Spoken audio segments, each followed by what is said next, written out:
Bismillahirrahmanirrahim. Al-bay'ani al-khiyari malam tafarraqa fa in sadaqa fabayyana burika lahuma fi bay'ihima wa in katama wa kadzaba haqqat barakatu bay'ihima. Wong kang tuku iki Pak dol tinuku. Wong kang tuku lan wong kang adol iku anduweni hak khiyar.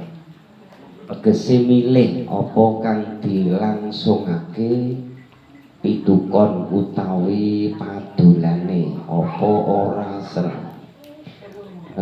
apa ora selagine durung perpisahan antarane siji lan sijine.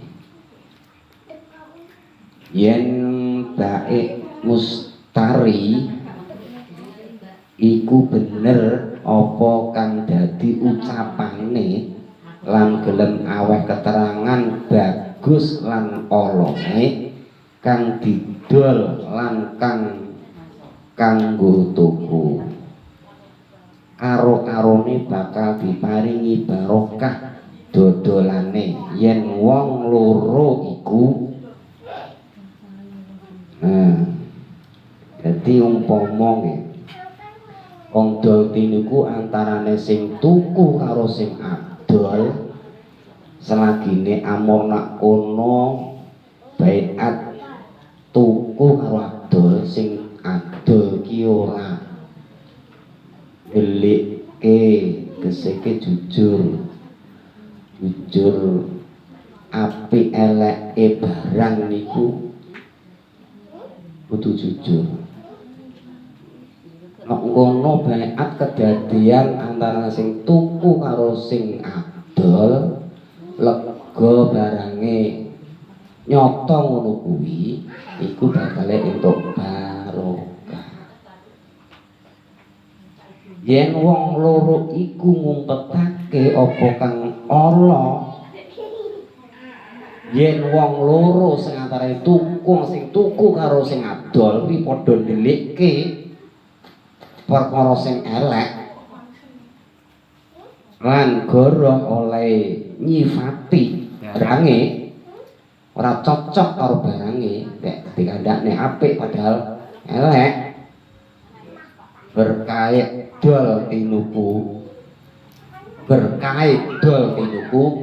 diilangi dening Gusti Allah. Jadi ini dotune kuyu yo sing jujur anane aja diumpet aja didelik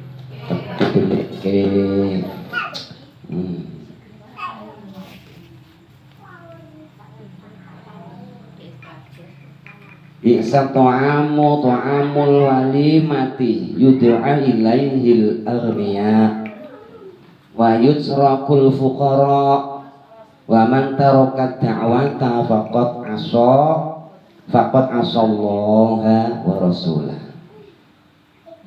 Allah temenan panganan iku panganan walimah kang diundangake marang wong sugih lan wong fakir ora diundang.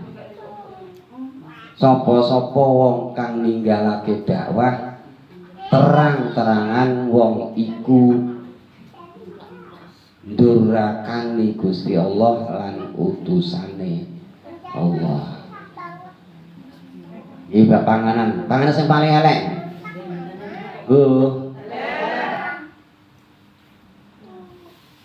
Ane kalau sedekah niku ampun pilih